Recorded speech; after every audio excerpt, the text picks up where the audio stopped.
Welcome back, everybody, to Fun in the Locker Room. November 18th, 2025. We're back at you with everything in the world of sports, which means NFL, NBA, MLB offseason, college, more college. We had a fan come up to us last week, and they were like, Fun in the Locker Room crew, there's so much sports going on, especially during this time of year. How am I supposed to follow it all? We said, literally, get in your locker room, get your snack, put your feet up on the couch and tune into the show. And I hope that fan is well in doing that. We're going to get right into our hot takes, followed by more around the league in the NFL. Thursday night football picks per usual, with the good guys coming out on top with the Patriots Jets last week. NBA full gear. We have more overreactions as we always do, and then we will see how much time we have left to get into the beautiful world of college football and college basketball. We're going to have Rankle lead it off right after the sponsors. Rank, who's the sponsor of the day? I'm getting word that our sponsor today is Kleenex. Oh. You should use some Kleenex in the locker room. Wipe away some of your tears after those losses, and maybe for other reasons, if you're just having too much fun in your locker room and you got to enjoy yourself, like Kleenex is there for you no matter what. We let the new intern Adam handle the cue cards for the sponsors, and we're going to clearly take that away from him. Rank, please get into your hot take for the week. Yeah, this one's not really that hot, and it's kind of around the fact that the 49ers, with Brock Purdy returning, looked like a much different team they did against with Mac Jones past couple weeks, because as much as Mac Jones has a couple run, but he fell off. The team that is representing the NFC in the Super Bowl will be from the NFC West. It'll be the Rams, it'll be the Seahawks, or it'll be the Niners. One of those three teams will be in the NFC team, and there is a high probability that two of them are playing each other in the NFC Championship game to go to the Super Bowl. This division is so good, and it's one of the best divisions I've seen in a while. You nailed it, Rank. I mean, I hate playing in this division. It consistently produces good teams, and that's because obviously talented rosters. These are some of the best coaches in the league. I think we can agree McVay, Shanahan, Mike Macdonald have to be up there in your top 10 coaches. Yeah, very, very talented. And Rank, I think the NFL wants to see two of those teams play each other in the playoffs. You should want to. This is just – it's so many storylines, so much competitiveness, and they play some great brands of offensive football. Defensive football, they're well-rounded football teams, well-coached football teams. You hit it on the nail. Like this 49ers team, you guys both predict them to fall off this year and not be anywhere near here. And throughout the injuries, throughout all the naysayers, they are still 7-4 and have a chance to win this division. Yeah, you were right, Rank. Yes, thank you, Liam. Big shout out to Shanahan. Big shout out to Robert Saleh coming back, because we've talked about the injuries of the Niners defense. I did not think you could be this above water defensively without Bosa, without Warner. It's very surprising. They put it was a butt whooping what they did to the Cardinals. It's not going to pull any punches, but you know what? We talk about the NFC West. Truett, I want you to give us a rundown of this game, what happened, and let's just dive right into it.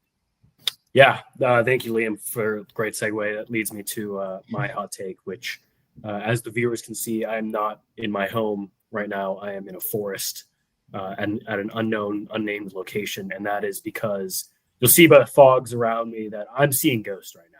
And by I'm seeing ghosts, I mean Sam Darnold was once again seeing ghosts.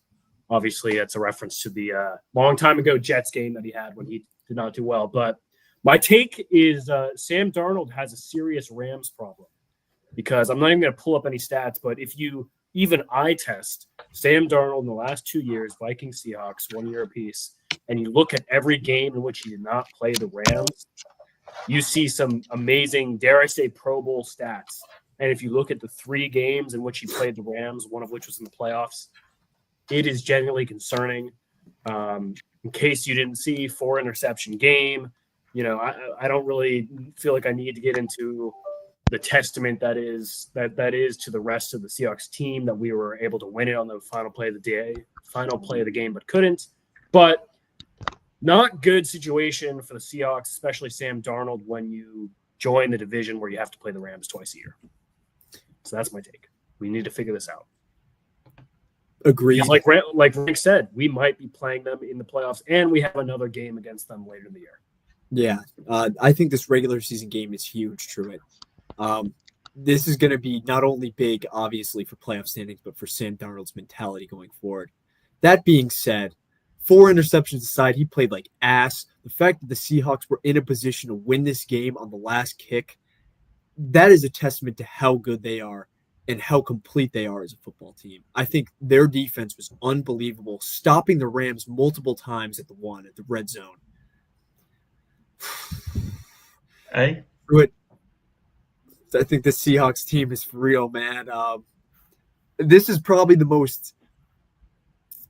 I feel like you can feel so good about this loss, just because offensively you guys played like ass, and you were still in this game.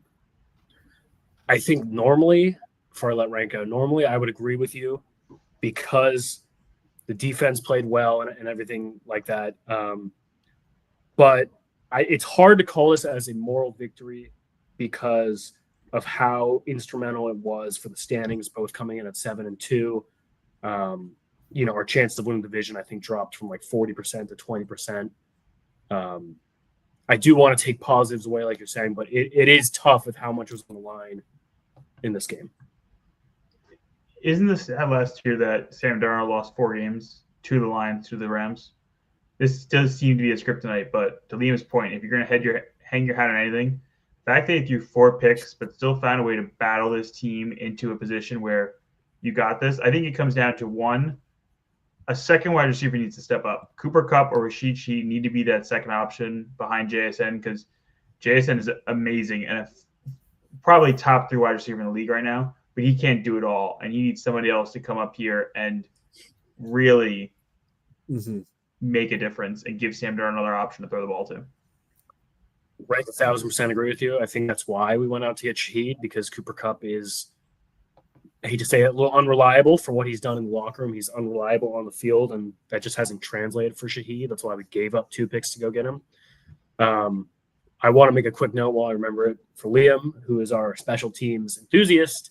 I think the real reason we lost that game, outside of Sam Darnold, is the punter for the Rams punted it to the 1-yard line on the last drive of the game.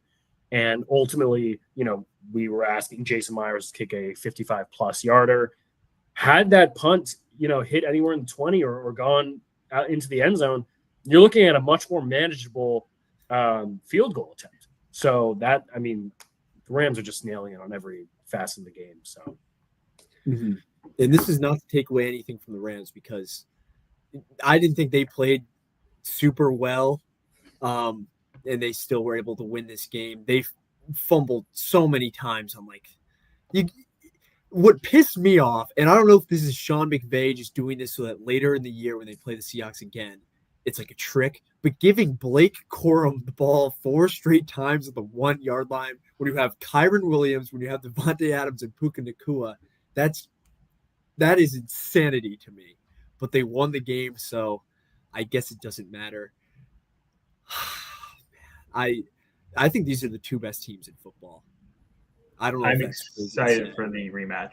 Yeah. Rematch is the weekend before Christmas. That'd be I think it's maybe even a Saturday night game. Like that's gonna be a great time, great football. And sure, you're not out of it. You win that game, you have a decently easy stretch heading upside. You got the Titans, you got the Vikings, the Falcons. I think the Colts heading up for the Rams game. You can win all those games, play the Rams again. You win that game, and you're right back to tied, and it's a whole new ball game. I agree, Rank, and I want to go back to your point real quick on JSN, and I have been totally with you. I hate that we have to rely so much on him, as much as I love to see it. As if I take a step back as an NFL fan, and I keep thinking every game that some team is going to find the scheme to shut him down, and luckily it hasn't happened yet. But second game versus the Rams, and dare I say in the playoffs, 3rd game versus the Rams, that might not be the case. So somebody has to step up. It would be great if it was Cooper Kupp. I don't think it's going to be. I think as much as I'm really happy with the way that Kubiak has built this offense, and RIP, he's going to go to the Giants next year. Kubiak, coached Shahid before. Let's get him some because I haven't seen that at all. Sometimes I forget that he's on the team. I'll just say it. Fair. Liam, would you like to tell us about your hot take? Yeah. I had something planned. I think we all had something planned, but I'm going to let that sit till later in the show. Matthew, I want to talk about a guy that's been flying under the radar this season, and I don't think he's gotten a lot of credit for it. He was pronounced dead during training camp, and he's back from the dead. He's been unbelievable. Nobody is talking about how good of a season Matthew Stafford is having. True, you love stats. I got some for you right here. He's got 27 touchdowns and 2 interceptions on the season. He's already at 2,500 yards. He could get to 4,000. He is having an unbelievable season, and nobody's talking about it. Is he not up there for top 5 in MVP right now? Like, he should be if he's not. The fact that he's made this Rams team this good. And if you talk about quarterbacks that you trust in the big moment, he is definitely top 5 in the league right now. I can't name 5 quarterbacks I trust more than him. He is consistent. He's reliable. He knows how to do football. He can make the change in the line of scrimmage. There's very little Matthew Stafford can't do on the football field. Even at his age, he keeps getting better and better, it seems like. Is it crazy to say that outside of Patrick Mahomes, you need to win one football game? Your life depends on it. Is Matthew Stafford that guy? Yeah, I mean, we got to talk about Josh Allen. Consistency, man. If Josh Allen is Matthew Stafford, he never makes a mistake. I got to put, especially recency bias, fully admitted, and we'll get into his 6 touchdown game. I feel like, but put him at 3, it's like no slight at all. That's still a very big statement. Just want to give the man his flowers. Is that all you? Would you throw Liam? You're kind of our Ravens fan here. Would you throw Lamar above Stafford? Recency bias. Ugh. That was a shit fest that he had. Just recency? Ouch. Right. Big games. No, Liam, I think you make a really good point. He is right now the favorite for MVP, but it doesn't feel right because, to your point, it does seem like it's going a little bit under the radar compared to some of the other performances we're seeing across the season. Shout out Stafford for finally getting above 500 in his career. After so many years with the Lions, crazy. He is now, I think it's 116, 115, and 1 with the Titans. That is extremely impressive. But if you run the math, Liam, you pull up the stats, he's on pace to have a season that is extremely comparable to a lot of Aaron Rodgers' MVP seasons. Just high touchdowns, extremely low turnovers, very efficient. It's a great point. Any other things, Liam, before we get into the rest of the stuff? Are you saving it? I think we'll just jump into the games. Okay. Let's start with that one then. You lead us off on there. Which one do you want to talk about? The biggest game of the weekend, the Broncos-Chiefs game. Oh, that game. Oh, all right. For the viewers at home, you guys know Rank and I have been in a heated debate about this Broncos team. And this was a statement game for them. Playing at home, I think Mahomes is 13-1 against the Broncos in his career. Never lost in Denver. And all that changed on Sunday.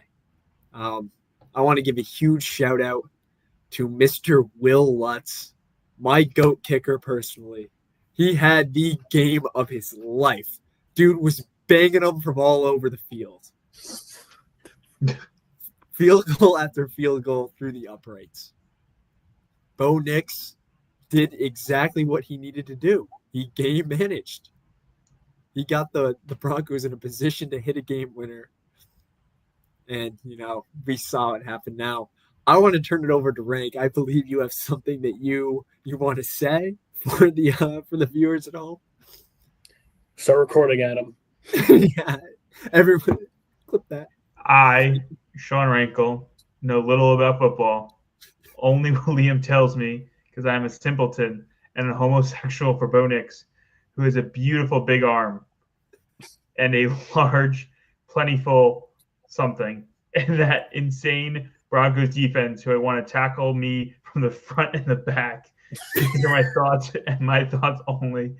I have not been influenced by anyone to say these things. Wow, Rank. Thank you. Thank you for that. Thanks for that, buddy. Oh, man. I will say this Broncos team has started to remind me a lot of those Peyton Manning Super Bowl Broncos teams with a quarterback who's not that great, but a defense that is head and shoulders better than any defense in the NFL. I think they had the stat over the Broncos points they've given up over the past 5 years, and it's 18 points a game. That is ridiculous. We talk about the Russell Wilson years. We talk about the Bo Nix years now. Bo Nix is doing what Russell Wilson couldn't and putting up 18 points a game and winning these games, and it's all you need to do with a defense like this. It was impressive, and I can't say anything bad about them right now, but it will catch up to them at some point. It's got to. Rank. It's not even a fully healthy defense, too. PS2 has missed a lot of games.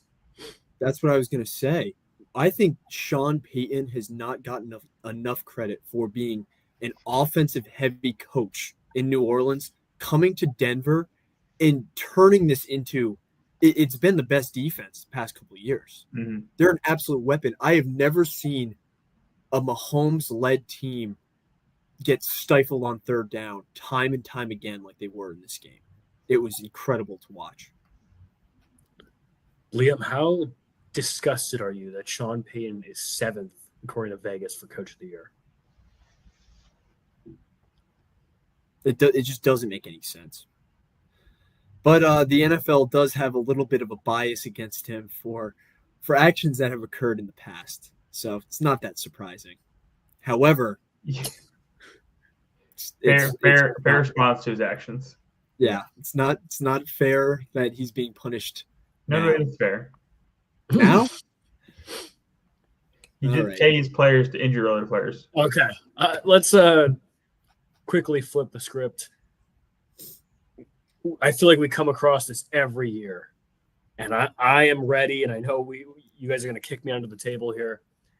I think we can write off the Chiefs from a deep playoff run this year. I think this is the year we can do it and not endure any consequences from the universe. I don't know what the fuck you're talking about, but I disagree. Sure does not speak for me. You after this game, even after being 5-5, 1-4 on the road, they're gonna have to play on the road to get to the Super Bowl. Have you been watching football the past 7 years? What have you watched the past couple seasons, buddy? Like, come on, man. This team, regardless of how they play, are Patrick Mahomes-led football team. And they have lost a lot of close games this year, which they do not typically lose. And we talk about, like, trends and statistics, and this is not they will regress to the mean. They will start winning these close games. Their schedule also gets a lot easier. They're playing the Colts this week, which is a statement game, which Liam might read a statement next week about the Colts. But they play the Colts. Then you got the Cowboys, the Texans, and the Titans of your 3 or next 4 games. Those are games they're going to win up into a rematch against Denver in Arrowhead that the Chiefs will win that game. And this will not be a concern about them making the playoffs. True. Even if the Chiefs finish 9-8 and get that 7 seed, I am taking them. Probably whoever they play first round, I'll probably take the Chiefs because it's looking like it's going to be the Pats most likely, and give me the Chiefs 10 out of 10 times. They were favorited to win the Super Bowl up until this week. They were 5-4 and favorited to win the Super Bowl. Don't do it, Truett. Don't do it. I'm not going to do it. No, you can't officially. We're going to make fun. I want to open the conversation. I think we talked a lot last year. They were winning a lot of these close games.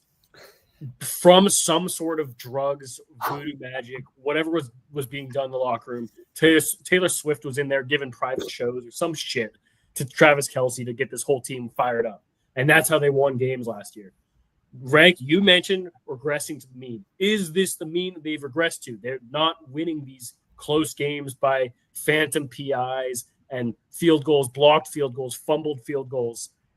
All what happened last year. I think it's the refs' fault. The refs are rigging the games against the Chiefs now. The NFL just doesn't like Patrick Mahomes. All right, let's step back to reality here. Truitt, I just don't think we can write them off until Patrick Mahomes is 6 feet under. I really don't. I think that's just case in point. Until they are completely out of the playoff picture, like done, dead as a doornail, they have a shot to win the Super Bowl. Okay. I'm not closing the door. I think we should just open the conversation. Okay. You can have that conversation With yourself. in the corner. I will talk under the table, so to speak. Maybe in the woods. There will be some. I'm gonna get in my own private locker in the locker room and discuss some things. Let's talk about another guy that we kind of wrote off last week. His name is Bryce Young, quarterback out of Alabama. You may have heard of him. I feel like there's always crazy shit happening in these international games. What did you guys see from this game? I saw a quarterback who looked like a real quarterback in this league. And we've seen flashes of it before. But what he did was incredible. And Bryce Young is putting this Panthers team in a spot to make the playoffs in the NFC. And it is ludicrous for me to be sitting here thinking of the fact that the NFC South could have 2 playoff teams, because that is not deserved. It should never, ever happen in that sorry-ass division. You know what I fucking love? I love that every year this man plays like pure ass against the Saints, and he turns into Drew Brees versus the Falcons every single year, and nothing makes me happier, dude. This was one of the best quarterback games of the season. I don't know how many yards he had, but it was a fuck ton. 4 touchdowns. 400. Over 400 yards. That is everything you two just said is the complete opposite of what we said last week. It's mind-boggling. He tuned in last week, and he heard us. Yeah. And he wanted to prove us wrong. And Bryce Young, I know you're watching this again. There is no better way to win my heart over than to poop and shit all over the fucking Falcons. That was awesome. It literally took their heart. The Falcon season is done now. So thank you for that. And you guys called me nuts when I said this team was making the playoffs week 1. Do you believe that? Do you believe? I don't. You know who they're playing the next 2 weeks? Niners, Rams. You know who they beat 2 weeks ago? The Green Bay Packers. Oh, don't even get me started on the Packers. That means nothing to me. You know what I smell right now? I'm smelling a Panthers win over the Niners. I'm sniffing it. I hope they beat both the Niners. You're sniffing up somebody's butt is what you're sniffing right now. That's something. The real game that you need to circle is December 21st, 2025. First of 2 versus the Bucs, who are now 6-4, and the Panthers are 6-5. You know what's crazy? I don't care if it's 1 or 2 teams from this division. I think the Panthers could still be one of 1 team that comes. You know what's insane? What? They beat us last week. They're winning the division. They are. But good teams can't beat the Saints. What? Disagree, Rank? The Giants and the Panthers, 2 great football teams who can't beat the Saints. All right. Delusional. Damn. I don't know what you had for dinner tonight, but that shit is fucking you up. This is I need to go back to their schedule again because, like I said, Niners, Rams, you have the Saints. You need to win that game. Yeah. Saints. And then you have Bucks, Seahawks, Bucks. I agree with you. I think what Bryce Young did is great, but it's just the tip of the iceberg.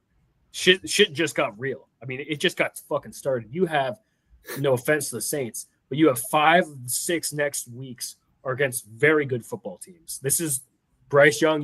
You saved your ass for 1 week at a time. You save your career and win some games, and I was very impressed. If you thought what Josh Allen did against the Bucs was impressive, just wait. Just wait. That's all I'm gonna say. I would love it, but there's no chance. True, you better be the biggest Panthers fan for the rest of the season, except for Week 17. Oh yeah. For Niners and Rams, I will be wearing my Bryce Young jersey. I'll be wearing my Ted McMillan jersey. There we go. Time. Don't worry. And Rico Dowdle. My Rico Dowdle. It's like coming back from nothing. The Miami Dolphins. I was going to are creeping into that playoff hunt. You guys take a look at who they're playing. You guys want to take a look at who they're playing right now? They play the Saints next, the Jets, the Steelers, the Bengals. Those 4 very winnable games. And we called them comes down to the Dolphins and the Chiefs for the last playoff spot. Jesus. Sure, you on board with the Dolphins then? No. Okay. I'm not that crazy. They came out and said both Tua and Mike McDaniels are expected back next year, which if you would have told me that a couple weeks ago would have been crazy. And they're somehow playing themselves into a chance to keep this job, which to Liam's point is another 4 winnable games coming down the stretch that you're not a playoff team, but this is a team that if you're a Dolphins fan, you must hate this because there's no way Tua and Mike McDaniels are your answer going forward. But they're going to play just well enough to keep them safe in their jobs and keep this team relevant way longer than they should. I feel like I'm the negative one on the show today, but I also have to say we need to pump the fucking brakes. Yeah. They beat the 3-7 Washington Commanders with Marcus Mariota, who, if you are on the Commanders roster, there is no way you have any motivation, any morale, dare I say, any desire to show up to work. I mean, this is a shit season you're having. Yeah, and they did win in overtime too. It wasn't like they came out and did their thing. They kind of got lucky. But now I didn't know about that Tua coming back thing that you just mentioned, but that Miami Dolphins fans, bring out the bottle. It's time to get some drinks up because that is wow. Bad. Truett's calling case closed. Truett. It's all right. We'll take care of him this week, buddy. We'll put him down. I want to flip-flop back to the Falcons because I know someone on the show likes to talk about their demise, but I saw a lot of memes today about how the Falcons mortgaged their picks and their money to not be in QB and now they're in QB Guess who lost this game too? Crazy these last couple days. They the one about Penix having 5 season-ending injuries and Raheem Morris and the Falcons going, I want him. Guess who came in too to this game and lost it for him? You guys take a wild guess. Rank, you wanna say the name? It's okay. Kirk Cousins. And Kirk Cousins is back to play the Saints next week, and you should be terrified. Oh man. Kirk's been listening to you, Liam. Kirk's ready to piss all over the Saints. $180 million to Kirk Cousins. You know, I want to give a shout out. I was sitting on the couch with one of my good friends named Owen Previtt, who has Bijan on his fantasy team. And Bijan started off the game. He had 2 touchdowns early in the first half. And Prev turned to me and he's like, yeah, that's it. He's not getting the ball anymore because the Falcons don't know what the fuck they're doing. And since that point on, since he scored 2 touchdowns, I believe he got like 8 carries or something the rest of the game. They were up 21-7. Just want to throw that there. Something about this team and blowing leads, man. You know, why do teams change? Why do teams change their game plan? If something's freaking working, keep doing it. You should never take your foot off the gas pedal. I see it too many times in college football and the NFL. It infuriates me. It pisses me off more than anything else in the sport. I agree, Rank. You spend a whole week game planning to play a certain way, and suddenly you get a lead, and you just abandon it for something you have not practiced the whole week doing. That's why I respect Dan Campbell a lot, because he will just run up the score against teams. He doesn't give a shit. At least the Falcons can draft someone in the first round next year. Oh, wait. No, they don't have a first round pick. That's right. Who does, Drew? I actually don't remember who has that pick. Is it the Giants? Doesn't matter. It's Poverty the Rams. franchise. It's the Rams? Poverty. The Rams are the number 2 team in the NFC and will have a top 10 pick next year. Jesus fuck. I kind of wish you hadn't told me that. You remember like how we said the Rams mortgaged their future for a Super Bowl? We were completely wrong. We were dead wrong. Sean McVay is the smartest head coach in football. They and I don't have the name of the GM on my brain, but nailed draft picks. Nailed defensive draft picks. Puka. Nailed it. Stop fucking trading with the Rams. You don't trade with Presti. Do not trade with Brad Stevens. Don't trade with this guy either. And not Howie Roseman. No, don't do that guy either. too. Yeah. Fuck that guy too. All right, what else do we have game-wise? You guys want to talk about Bills Bucks? One of the games of the week? Yes, please do. I just before we go into Josh Allen glazing session, I want to give a big shout out to King Tuck, Mr. Sean Tucker, vital member of Truett and I's fantasy team, and he showed up and showed out. Do you see what he tweets after every game? No, what does he tweet, Rank? When he plays well, he posts a picture of himself with hashtag pleased with his number in as the EA. It's a PL45 SED. He's pleased. Who's pleasing him? What? He's happy with his game, happy with the performance. Win or loss, if he plays well, he's pleased. That's very anti-team. He pleases himself. There's nothing wrong with that. We've all been in the locker room alone. Right, so if they Anyway. lose by 30, but he gets 50 yards and a touchdown. Like the week before when they lost, he was hashtag pleased. Damn, I like that. Hey, man, sometimes you got to set goals for yourself, you know? sometimes you got to ride yourself because no one else will. I get it. I don't know. I if you agree. can see this, but no, 1 second. I I'm agree. eager to see this pleased shit. But while Rank's pulling that up, where pleased. Damn, and the guy's on the ground too. I'm pleased with my performance. We are too, Sean Tucker. Thank you. Appreciate that. Fantasy win. Shout out King Tuck. Bills really did. That's another team. If we're talking about the Panthers and we were pooping on them, I think we pooped probably a little bit on the Bills last week, coming off the Dolphins loss. This was a really good game by a really good player. Superman, 6 touchdowns. Has that ever happened before? I don't know. Can someone look that up? Three. I'm pretty sure Josh Allen has rushing. done that before. It's called a Josh Allen hat trick. 3 rushing Yeah. touchdowns, 3 passing touchdowns, and a pick. A pick that would get you benched if you were anyone but Josh Allen. It's almost like the Bucks didn't even play like horribly. It's just how can you even go band for band with this team? I mean, just a crazy offense right here. And they did this all without their boy, Keon Coleman, who was too busy making TikTok videos on the sideline.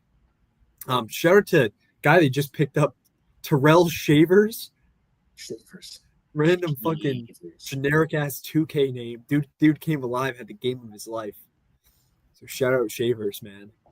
I hope for the Bills' sake we can get another Chiefs-Bills playoff match this year because this Bills team seems to have the chance they're going to do it this year.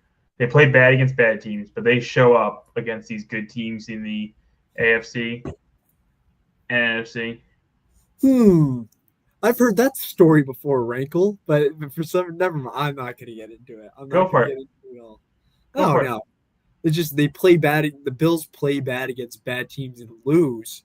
But when the Broncos play against bad teams and win, that's an issue. That's a problem. But no. That's neither here nor there. We don't need to get into it. Just, Let's just have Rank read the memo again and just call it a day. I agree. No, but the Bills are really good. Like when they play together and they play a good football game, they're a very talented team. And Josh Allen is to me and Truett's point earlier, probably the second best quarterback in the league right now.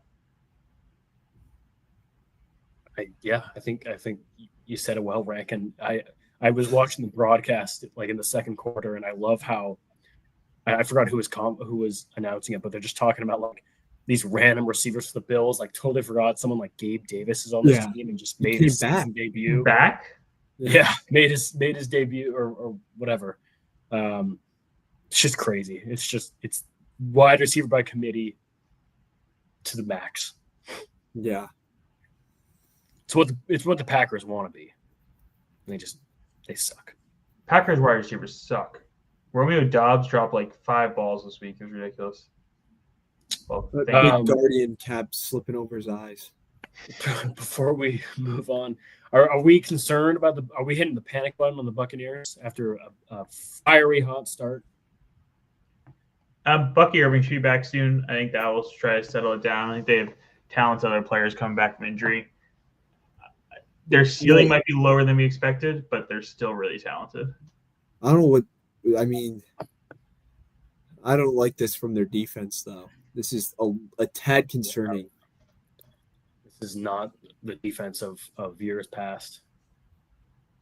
And I feel like a little bit they've somewhat teams have kind of figured out Egbuka. Is that a hot take? He just doesn't feel eye test as dominant. Well, it's harder too when all the other starting wide receivers are hurt. Yeah. You know? Shout out to Ted, though. Ted has now passed Egbuka for yards as a rookie this season so far. Wow, that's crazy. I guess Mr. Consistent, but it's tough, Truitt, when your wide receiver 2 is Sterling Shepard, and that's really all I gotta say. Are Evans and Godwin both out for the year, or is it just? Yeah, I think they're coming back at some point. Okay. Yeah. Ryan Miller, wide receiver 3. Who? I don't. I actually do like that Tez Johnson guy, but he was a non-impact this game. Yeah. El Goose Egg. Yeah. Take a quick. Chris Godwin is questionable and might return this week, as well as Bucky Irving, which would both be huge moves for them. Does not get easier though with the Rams on Sunday night. But if you can make it through that 7-5, Cardinals, Saints, Falcons, Panthers, Dolphins, Panthers, that is a very winnable stretch. If you can make it, they're going to lose at least. I don't know, man. I'm starting to feel a little. I don't know about this Bucs team anymore, guys. I don't know. It's winnable. It's winnable for sure. It's winnable. But I agree with you. If they drop, we were just talking about the Panthers. If they drop one to the Panthers, if they fuck around and drop one to the Cardinals, I mean, Saints, it's a divisional game. Anything could happen. If they fuck around and drop one to the Cardinals or the Dolphins, that's shooting yourself in the foot. Yeah, you can't do that. Liam's been high in the Saints team. I think Liam thinks the Saints team's going to win a couple games down the stretch. There's just one team I want to beat so bad, and we're playing them this week. That's all I want.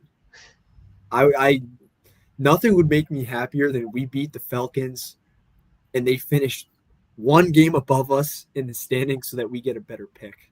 That would make me so happy. Right down with us. Worst season in 2 decades, and they're right there with us. I fucking love it, man. Fucking love it. We have a couple other games. Let's go with the Steelers, who I don't know which one you put Steelers here, which I think is true, but Aaron Rodgers is now. Well, let's just go into that game on what happened. Kenneth Gainwell, man.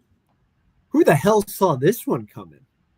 What was it? Warren went out early, right? Yeah, and he had. Whenever Warren's out, Gainwell has great games. He should be the starter there. Because they're not going to give their rookie any play for some reason. Rank, I just want to hit on this so-called Bengals team that's making the playoffs. How are we feeling about that? Rank, which AFC North team are you riding with this week? I've been on the Ravens the past 3 weeks, and we're sticking there.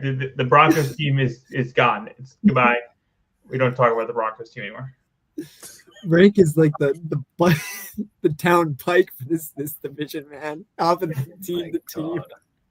That's not nice, man. I had a great week, if you guys can tell. This was ideal for me. And the Saints were on bye. I mean, couldn't have been a better week. You know what we should talk about from this game, though? there was a little loogie that flew through the air from Mr. Jamar Chase's lips onto Jalen Ramsey, and then just adamantly bold-faced lied about it in the postgame.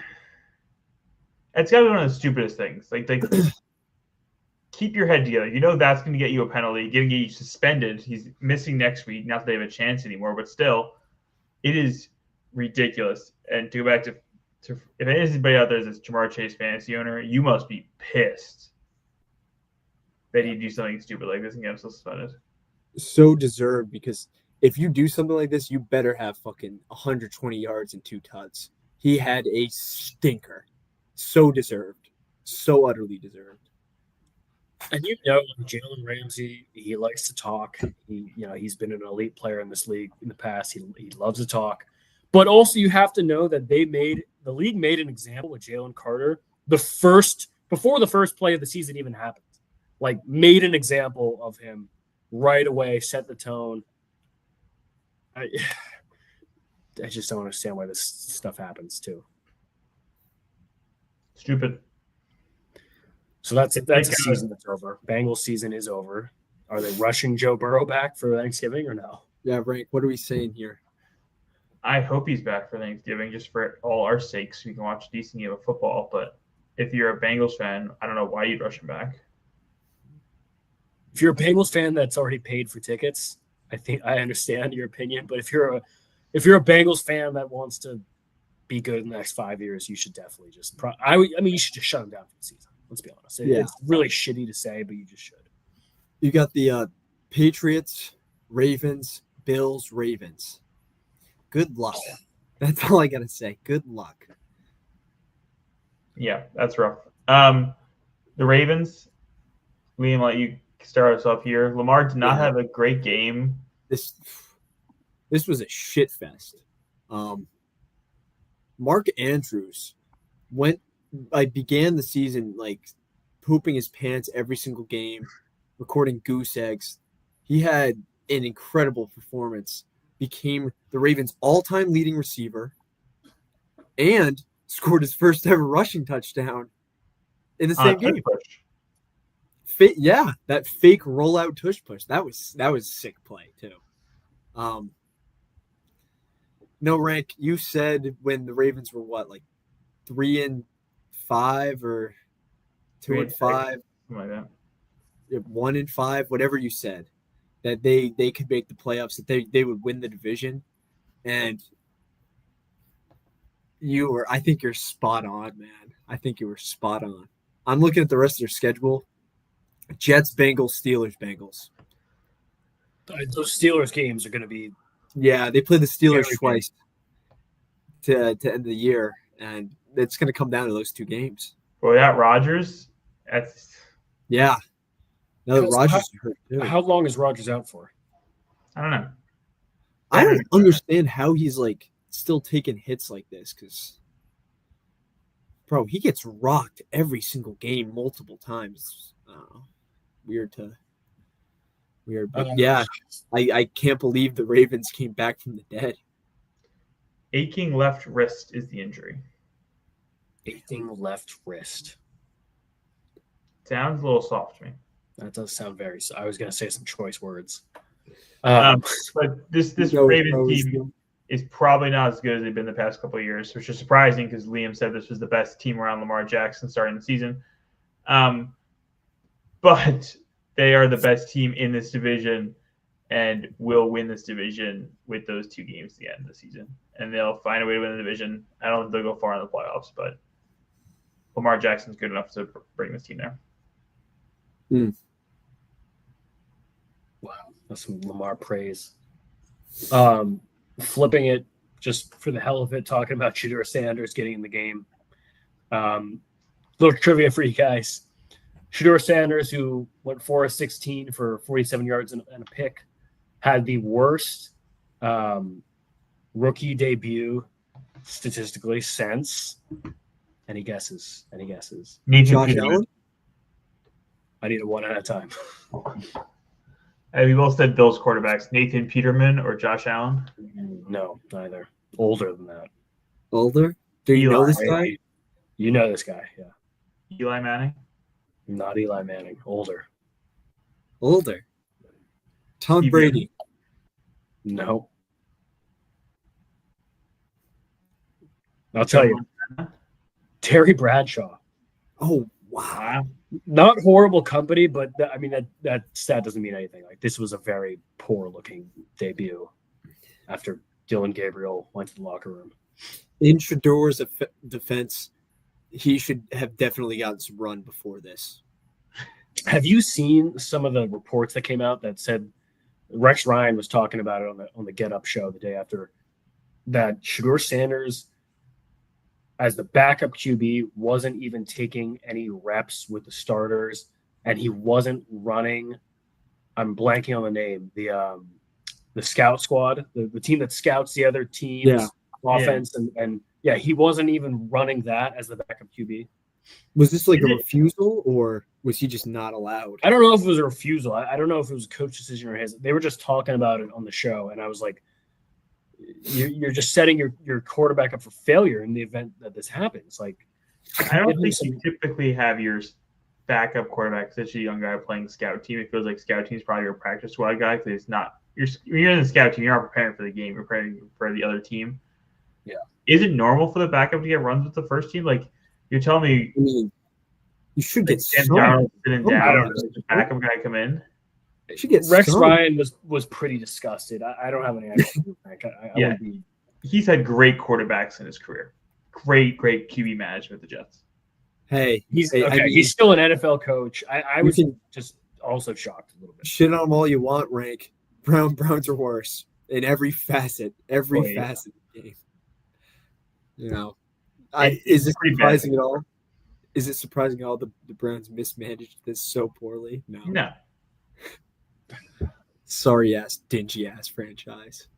Drafted 2 QBs, sent God, away Flacco. We had a great one this week, guys. Browns Raiders. Oh, Oh, you're gonna see that one on Red Zone 405. 405. Let's segue to the Raiders. Last night's game versus the Cowboys made the Cowboys look like one of the best defenses I've ever seen in my life. Shout out your boy Dak. Delivered 4 Dak shots to the Raiders' pregnant defense. Oh, ew! This one was hard. It was kind of hard to watch, to be honest. Like, this was a decent football team and a really, really bad one.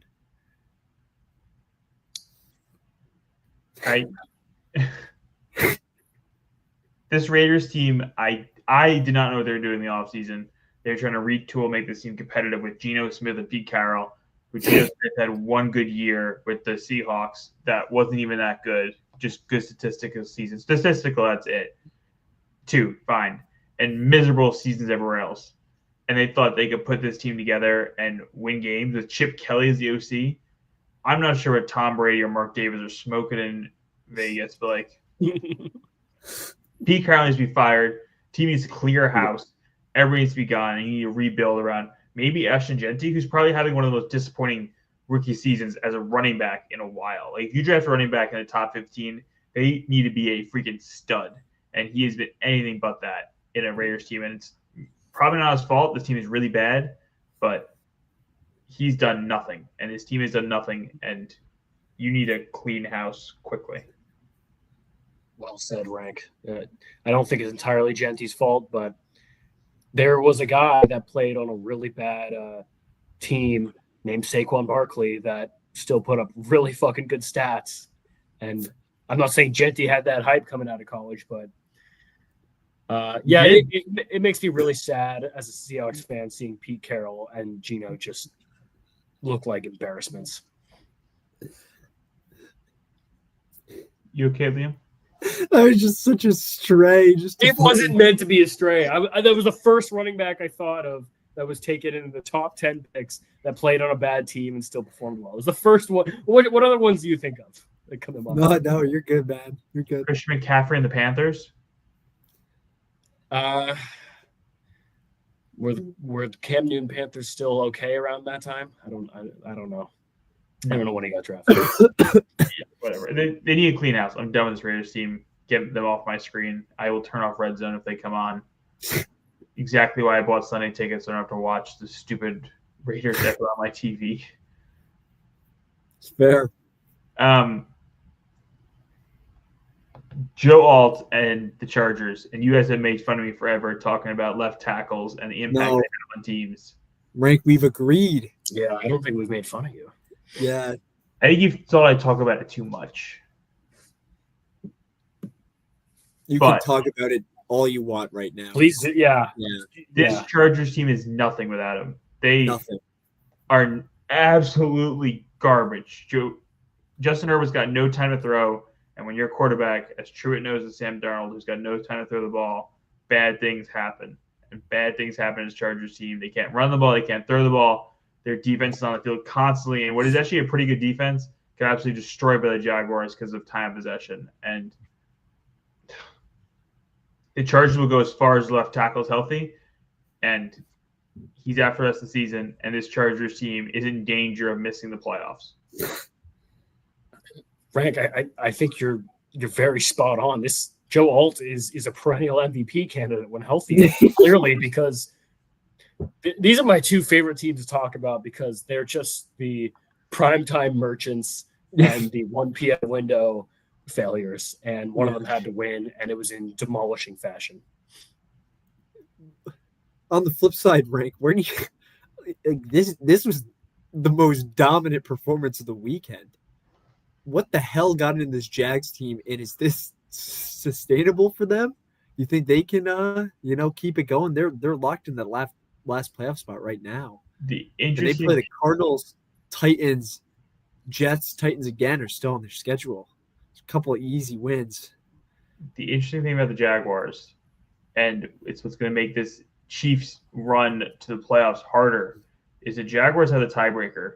The Chiefs are one game behind, plus the tiebreaker goes to the Jaguars. So if you get down to a spot where they're tied, the Chiefs need to get more wins than the Jaguars are somehow find this Chargers team slipping, which they probably can, and pass the Chargers, who will probably have a better chance of catching them. But the Jaguars, I don't think are a great football team. Trevor Lawrence is not a great quarterback, but I think they can find their way into a playoff spot. Crazy. I agree. It's insane that they have that tiebreaker. Yeah. And, without Travis Hunter, they're going to do it. Brian Thomas Jr. there's been poop Terrible. down his leg the whole season.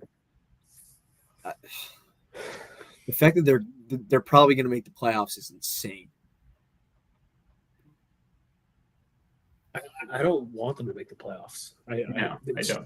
It's not a good product on the field, and it almost makes me even happier that the Colts are good because the Jaguars de facto would have won this division and been forced in. Yeah. All right. I have one last thing before we go Thursday Night Football, just because try to throw a stray at my football team. I'm sorry. I didn't mean it. I didn't mean it, Rank. You guys are in a very good position now. Those were dark days, though. You have to admit. These were dark days. Truitt, at the beginning of the season, picked the Las Vegas Raiders to make the playoffs. Did I actually? Oh, jeez. Are you serious? Yes. Sorry ass fucking pick. Damn. I believed in Pete Carroll, and I forgot that Pete Carroll is not one of the 11 people that are on the field for the Raiders. It is the people on the roster. And that's another thing, and I just want to say one more thing before we move on. Another reason I feel bad for Pete Carroll is because when he went from USC to the Seahawks, he knew the entire college landscape, drafted his guys that he knew well, built this team. He came in and inherited. This is a horrible defense. Like, you take away Max Crosby, and I know this is the Cardinals' sin to talk about, but there are probably some college teams that are scoring at will against this team. And that's a bit of an exaggeration, but it's just a bad roster. Rank, you hit on the head. Clean house. I feel bad for Pete, but he's not the type of guy that's going to lead you in the future anyways. He's an old man that's playing 2010s football out here. Fair. All right. Old man needs retirement home. Agreed. Thursday Night Football, we have a great freaking game. The Buffalo Bills are at the Texans. Texans +6 at home. Truett is now 9-3 with a What happened really last weekend, Rick? What happened? crappy yeah. win. The line moved to 12.5 before the game. We had 13.5, and the Pats won by 13. Based Oh, on them kicking a field goal rather than trying to punch it in from the 1 yard line, which is really, really freaking annoying. Just Real gotta have tough. the vision. The vision. Just gotta have it. It was tough. Truett, Bills at Texans. Sorry, Truett's now 9-3. I'm 7-6. Liam's 5-7. For all those viewers at home who are not in the fun locker room itself, we have hammered out some guidelines that, similar to the prior year and the year before that, Thanksgiving games will be counting as double. Not sure we'll get a show in next week, but definitely follow us on Twitter, and we'll post our Twitter posts of who we're picking in that game, in those 3 games that are really going to decide the season, and maybe even Truett losing his lead. Truett, kick us off for your chance to extend the lead going into Thanksgiving Day. what an intro. I feel like I was just like pushed on stage butt ass naked, and now I have to perform. I don't like it.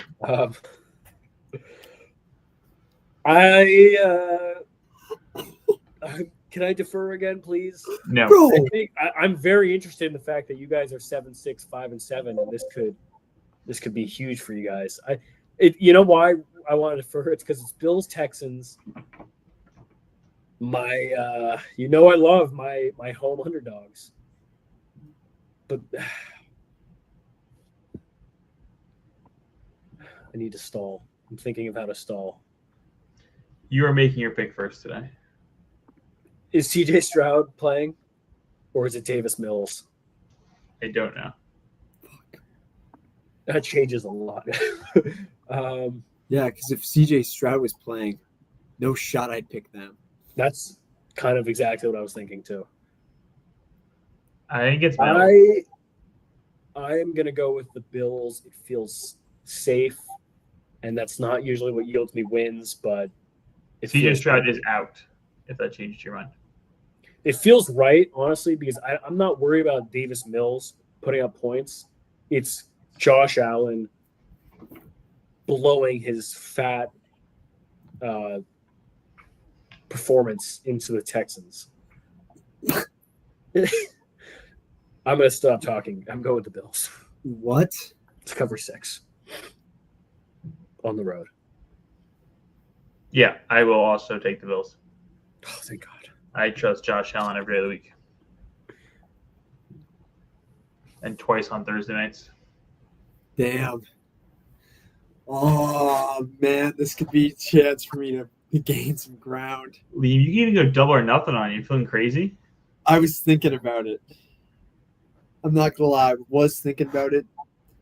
But it's not a horrible. This Texans team, I'm sorry. They're dog water, man. You could be tied going into Thanksgiving.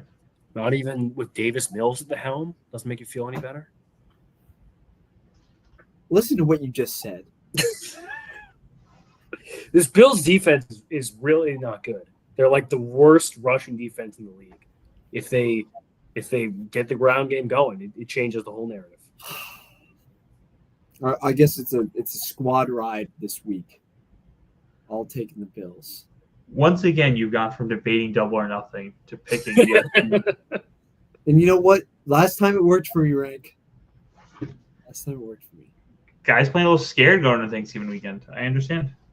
Just playing smart, Rank. Just playing smart. Just playing a little scared. Yeah. Scared money doesn't make money. All right. You'll have to hopefully we can get a show in next week, but in the event we can't, as Rank said, we will be getting those on the Twitter. And the reason why you should follow that is because when you look and see, oh, Truett's in the lead and he's in 9-3, and then when you tune into the next show in 2 weeks and be like, oh, why is Truett in last place? You're going to want to have followed the Twitter so you understand what's going on. So maybe we can get some analysis for each of the games if we can't go online. We'll have each of us put a little blurb together. We'll figure something out. Follow Twitter. Follow Twitter. Follow Twitter. Hit the notification bell, as always. Let's get into the National Basketball Association. Rank, what is one thing that you can overreact about from the season so far? The Lakers are worse with LeBron James. Oh my God. He hasn't even stepped on the court yet, right? He's actually making his debut tonight. Yeah. That is Rank, why I'm making come the on. statement. I can overreact to that right now. This Lakers team is playing really well and messing it up with LeBron James, a ball dominant 40-year-old guy coming on the court, is going to mess it up. Rank making an overreaction prediction here. Wow. It's a reaction based on how well they've played the past couple weeks. They've actually been a really good basketball team. I've never heard Rank say such positive words about the Lakers. And I But can it's- say it because LeBron's not there. I was going to say it's very on brand, that part. That is my overreaction of the week.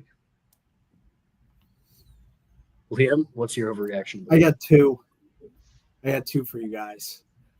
Number one, if narratives didn't exist and we were just going purely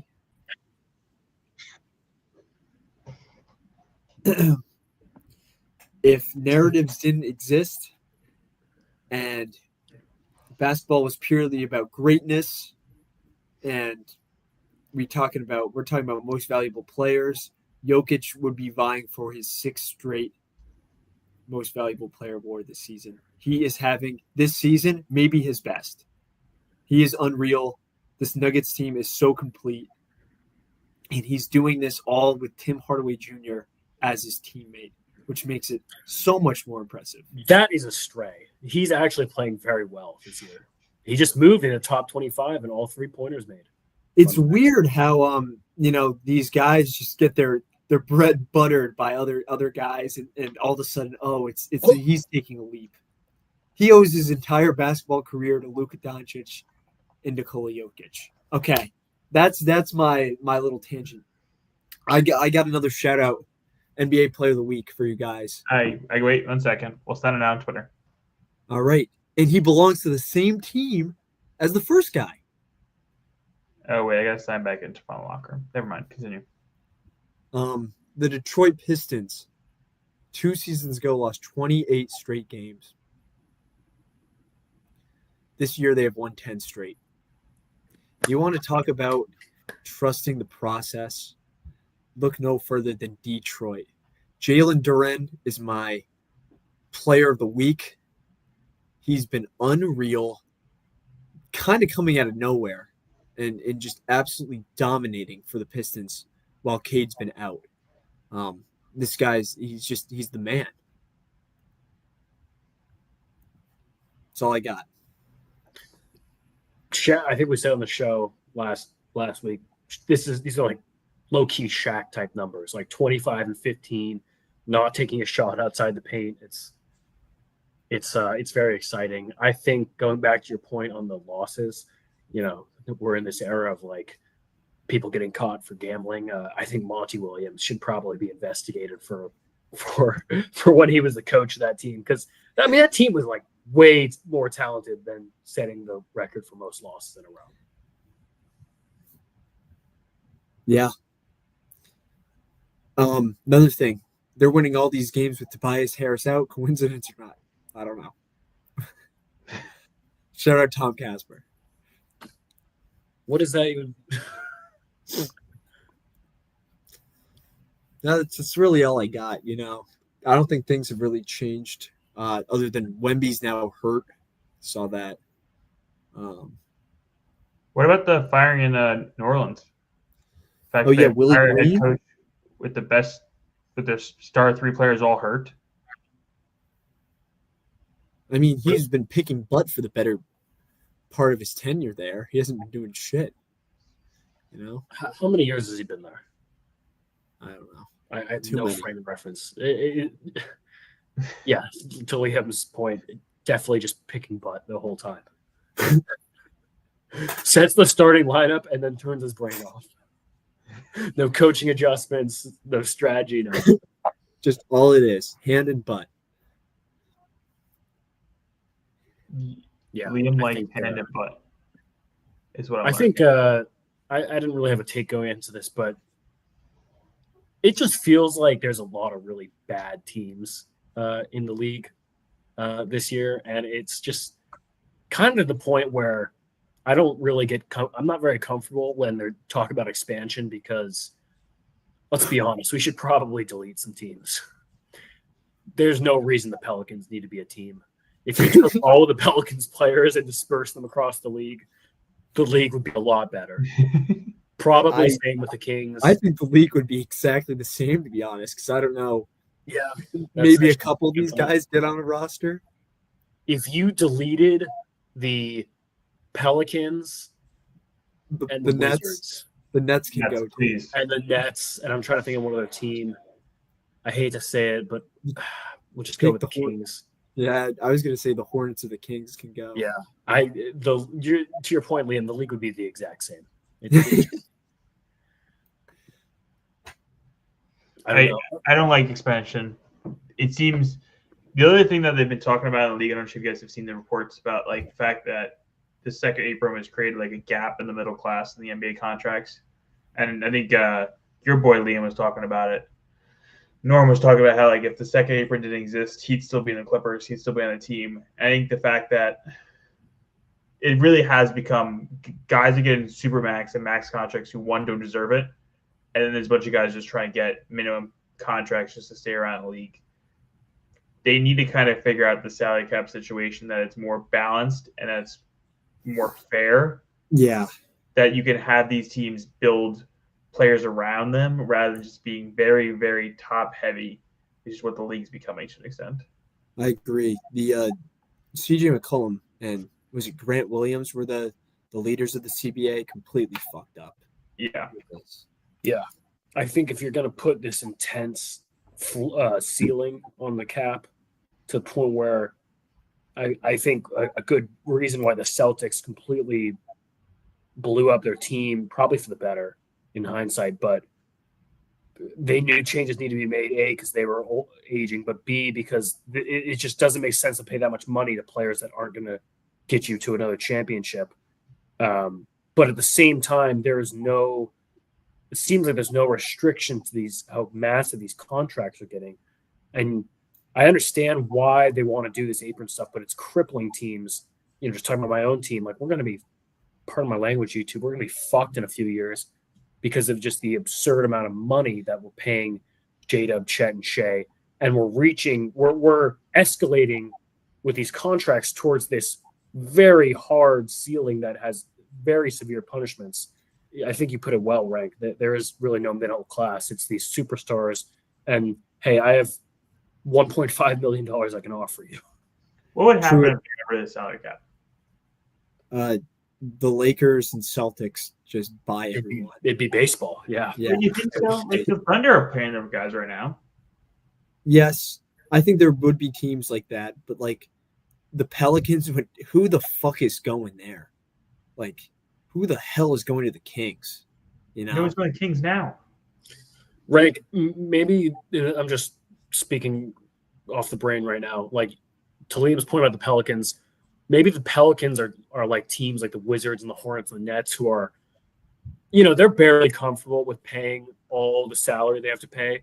But if you just ripped off that ceiling and the Lakers, the Dodgers, the Lakers skyrocketed all the way to the top, they'd be like, we were just barely comfortable here. We're not following you up there.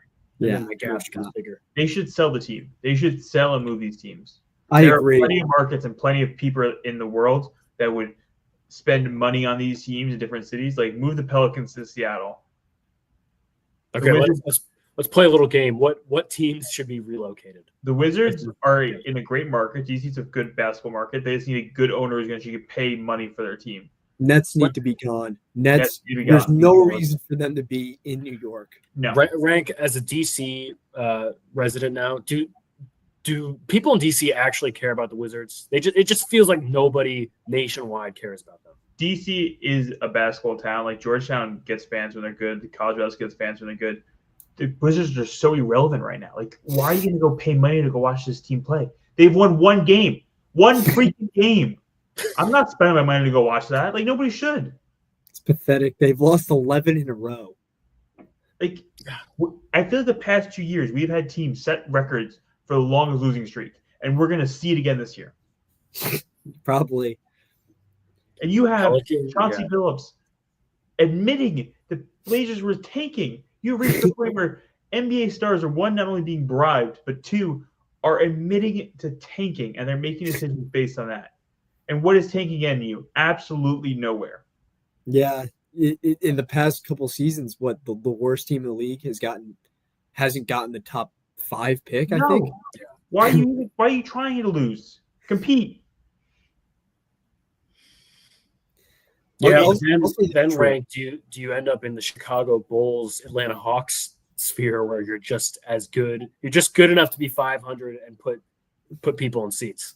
I know we shit on the Hawks and the Bulls, but I'm right now. I would rather be living in Chicago, going to Bulls games, than watching this two Wizards team. Like, It's fair. I respect those owners more for the fact that they've actually gotten stars around and they make moves. They try to do stuff. They are actually trying to win games. They do, yeah. And I respect that. Yeah, the Wizards are just outright tanking. True, I want to hit on one point you made about the CBA and how you think the Thunder will be fucked. I don't think the Thunder will be fucked because Sam Presti has navigated this where he has picks and he has that core. Everyone else in that rotation is going to be recycled out because they have those picks. Everyone else is going to be on rookie contracts. Teams like the Celtics, that's where you start to get fucked, where you're paying 3 guys and you don't have these picks. That's a good point, Liam. What I mean by we're going to be fucked is we always shit on teams a la the 2020 Lakers for blowing it up for no reason when you have this championship team. And the Thunder are not going to be able to do that whether they want to or not. They're going to have to break it up because, you got guys like Caruso, Hartenstein. We're not going to be able to get them past their current contract. There's no way. You trust Sam Presti, Liam, but Sam Presti can't replicate all these guys. He's going to miss a couple draft picks. Draft picks aren't going to develop. You're going to need time for these draft guys to develop. Like, there's going to be a gap in the Thunder run when these 3 guys are going to be playing with a bunch of bums because, to Truett's point, those 2 big guys, Hardenstein and Caruso, those are veteran guys who you guys brought on when you had the cap space, which you're going to have 0 for the next 10 years. Well, go ahead. I think they're in such a better position because they have the draft capital, not only to develop and get guys. There's going to be a point where they go out and they get guys that are on pretty team-friendly contracts because they'll be able to trade draft assets. Teams like the Celtics don't have that. That's kind of the fair. What I wanted to know. Yeah, they're in a good position because they do have this gunpowder sitting next to them.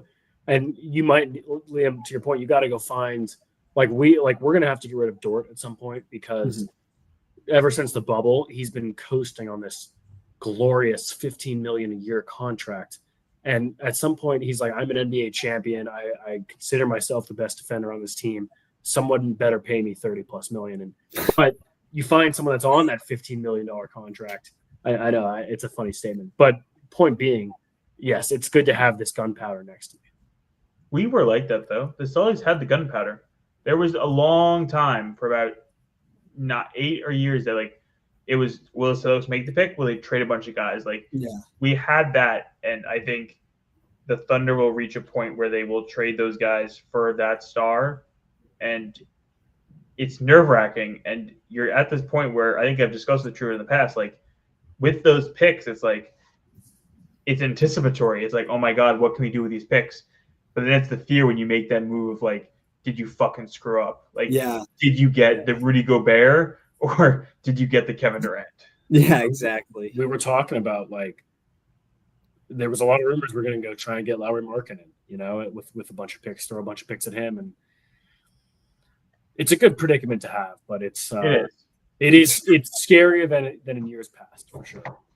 Yes, I don't know when the CBA has to renegotiate this, but it's gonna get fixed. It will get fixed in the future, I think.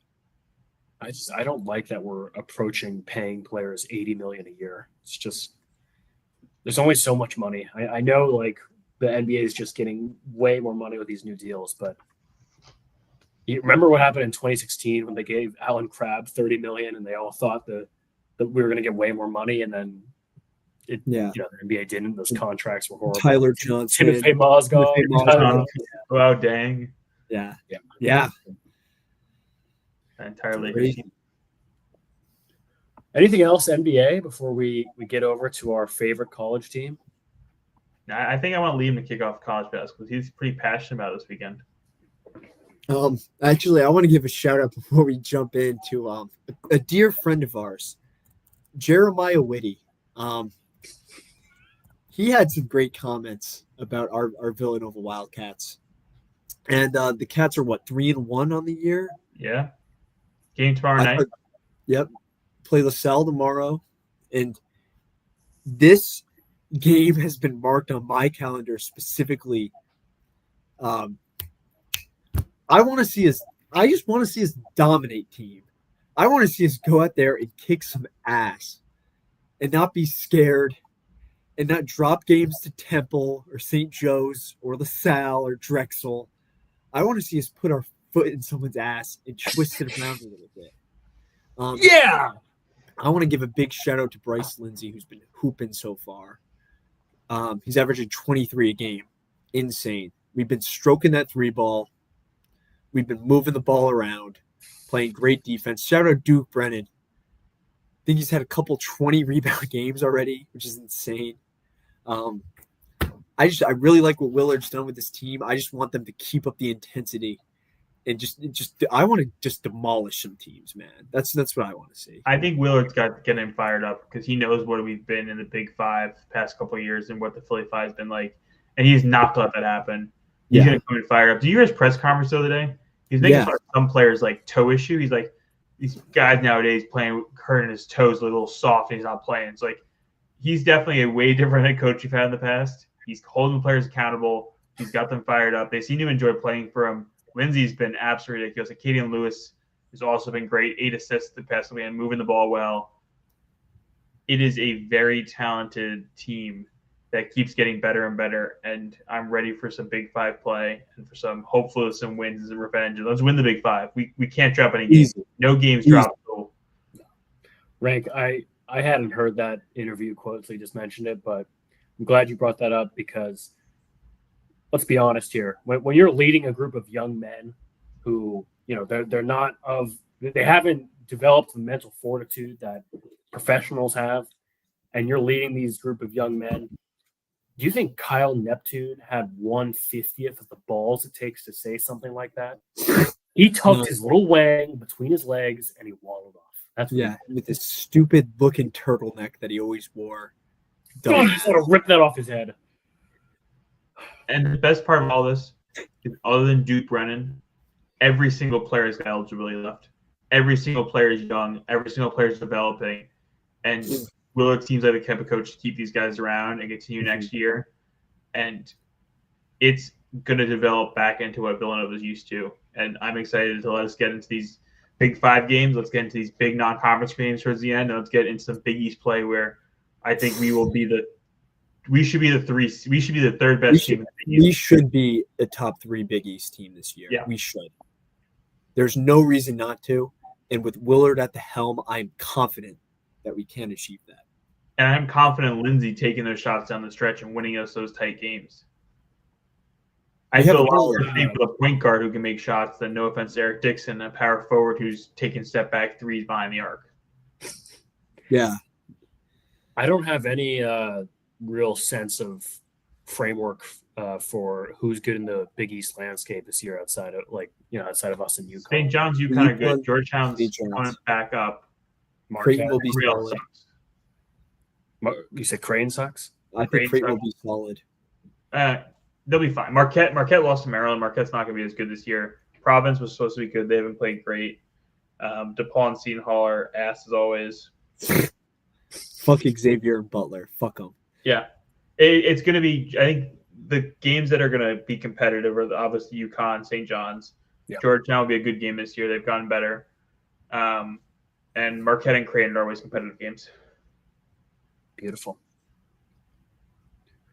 Anything else, gentlemen, before we and I guess Seton Hall will be a fun one with Kevin Willard's return. We'll see how that goes. Yes. Yes. Good call on that. I think it's the first Big East game of the year, so And if you want to see all of us head out to a big game, there's a link in the YouTube where you can donate for our travel accommodations. I'm going for the Pitt game this year. I'm excited. Oh no! Hooray! That was a hooray moment. Thanks to the fans Yippee! for that one. Yeah, there was a fan that approached Rank the other day. Just gave him all the money in his wallet. It was super. Yeah, really nice. All He Rank seemed had a to little do was scared during it, but I was like, yeah. whatever. For some reason, he was scared of that gun you had, but I don't know what that was. Weird. So, sounds like Rank was doing something else. Could take these videos down one day. All right, Hoops Grid. Yeah. What a segue. Not only stupid. Let's just see what yesterday's. Oh, why are they? Dude, I hate these, They're man. just all stats. What is this? Here Yeah. we go. We go back to Okay. the one. Okay. Yeah. All right. Yeah. This is 5 OG. turnovers in the game. Oh my god. Can we get Jeremy Per Lin game top or left? in a game? Is that per game? In a game. Oh, in a come on, game. like, Jeremy Lin top left. Beautiful. oh, Lynn poor Sanity. Lynn. Right. Oh, my bad. Can you give me middle? Can you give me middle, top middle? Solomon Hill. Did he ever have 5 turnovers in a game? Yeah. Oh, sniper. And top right, can you give me Beno Udrich? Thanks. Thank you very much. B-E-N-O, by the way. B-E-N-O. Yeah. Not a ball knower like you. Oh, Not he's at wearing all. his polo. Wow. Can we go top left, Alfred Payton? Oh, yeah. I got one for played in 2000s. Wait. Let me get the jersey. I'll be right back. Alfred Payton, bottom left. Is it really 5 teams? Oh, He bounced around a lot. We go middle right. Got my boy right here.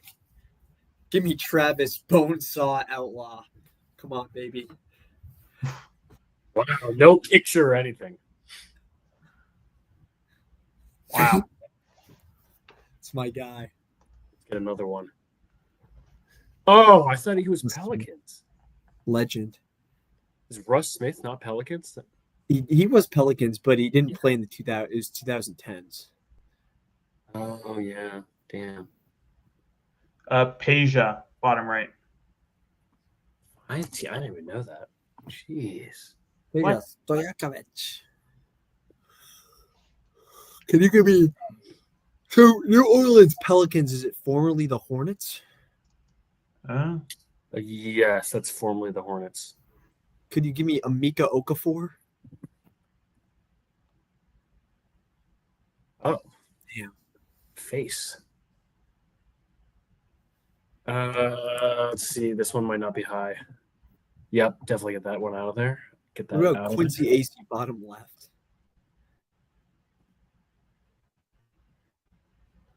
Damn. Kerry Kittle's top left. Gary Kittles, nice rank. Good blank. Very good. All right, we need to replace the middle. Yeah, And we gotta get rid Rajon. of. Yeah. Who was on that? Oh, fuck. No, not Tyreek. Yeah, That's that's exactly what I was thinking. Yeah. He could go middle.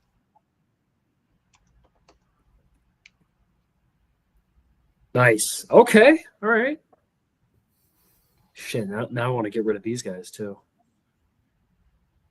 Definitely got Rondo. Yeah. Yeah. Jordan Crawford, middle, or middle. Ooh, Bottom. I like that. Shout. That's a shout. There we Oh, go. God. Nice. All right. Now we have to go for these two too. There's been some bums on the Kings. Yeah. Who's Who's the guy? Might not be good taste to put him on. Fuck. No, Jacob Tuck has it as a signed jersey. No. Yep. Yes, he does. Oh, yes, he does. I'm not going to. Crazy. We don't endorse what he does in real life. Bogdanovich, bottom left. Yeah, good shout. Did he start his career there? No, Boyan. Sorry. Boyan. Oh, just made it. Oh. All right, a lot of pressure here, boys. We gotta Any come up Nets with a player. banger. Any Nets player. There's got to be so many bums. Crazy ass Nets player. Could go Randy Foye going Villanova. Could go Joe Harris. Yogi Ferrell. Could go Yogi. I like Yogi. 2000s. Oh, yeah, that's not it. What about fucking what's his face? Jason Collins. I know. Is he too I know was popular? there.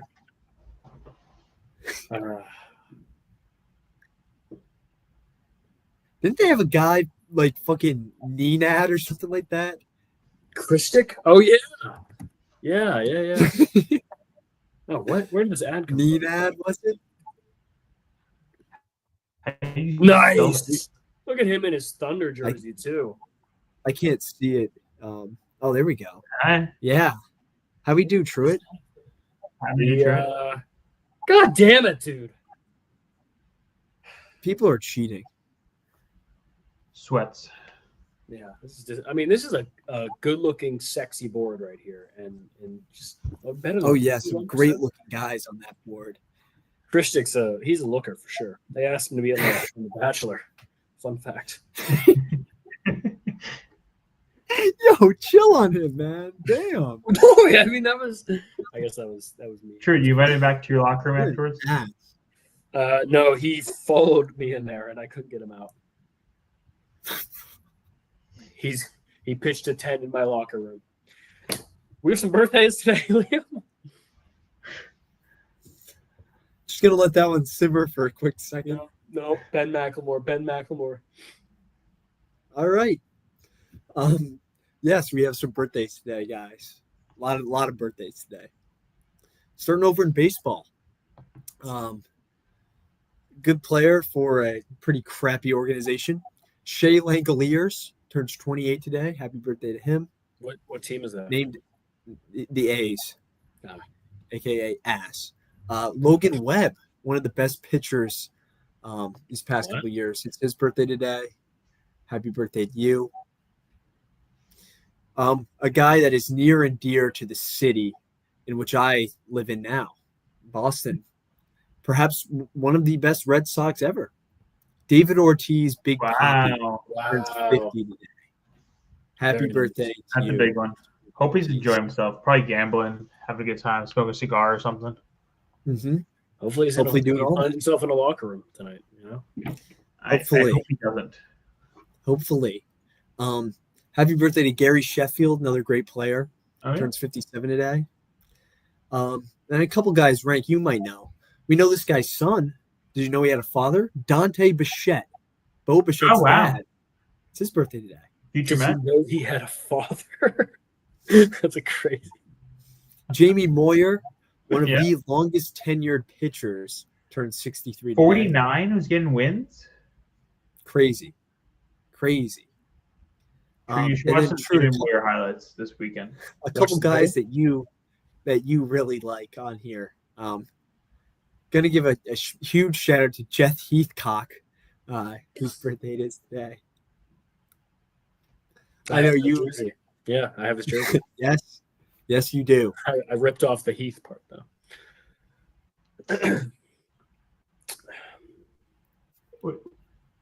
Is that it? Is there more birthdays? Or no? Yep, we got basketball. Happy birthday to a guy I already mentioned on the show who got the shout out for the week, Jalen Duren. Happy Wow. birthday. Wow. He turns man, right?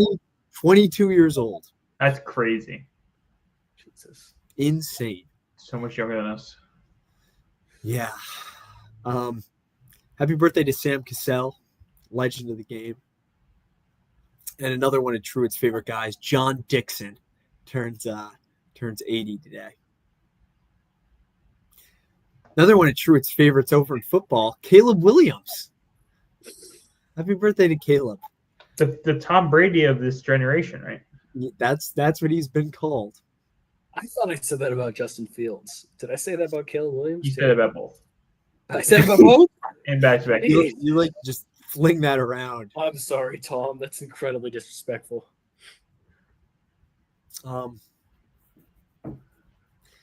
Yeah, you said that. Let's see. We got any good ones on here? I know we got something. We gotta have something fun. I already have Adam working on worst takes of show history, right? A montage.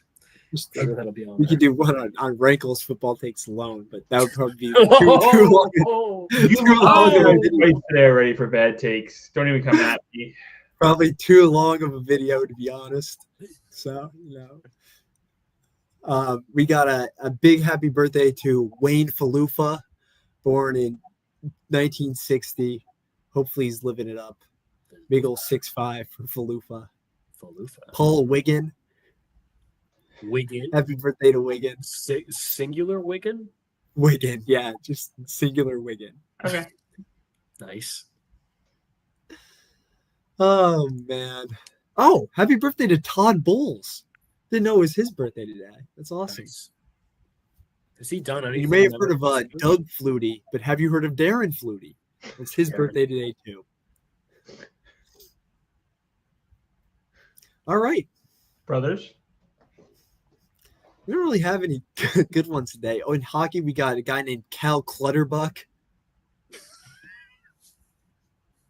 It's not even. Happy birthday to Clutterbuck. That's It just great. sounds like there's something wrong with that. He's actually a good hockey player. This one's real. I can vouch for Liam's Yeah. realness on this one. Yep. Darren Flutie, fun fact, is the younger brother of Doug Flutie. Younger bro, baby bro.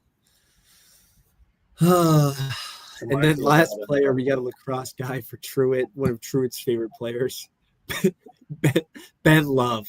Straight up Ben Love. Ben Love. Ben Love. Nice. Happy birthday, fellas. It's a great name. Brothers Oh, with Kevin. one more shout out. Happy birthday to Big Yao. That's just the guy I want to give a shout out to. Big Yao. Is that Yao Ming, but bigger? What is But that? yeah. It doesn't say. I don't know. Just read says the list. Big Yao. First name Big, last name Yao. I thought you would know Truett. Well, does it say ethnicity? Because I know sometimes the Chinese players, they switch the last name and first name. So maybe it's Yao Big. Could be. Yao Big. Just want to make sure we're being correct here. Very, very, very safely true. Thanks. When are we not correct? Always correct. 100% all facts. Always watching. Don't fact check us. Thanks for watching. I see you. All right. All right. Let's wrap it up. All right. That's how I'm true. Thank you, everybody, as always, for watching the show. I hope you guys enjoy it as much as we do.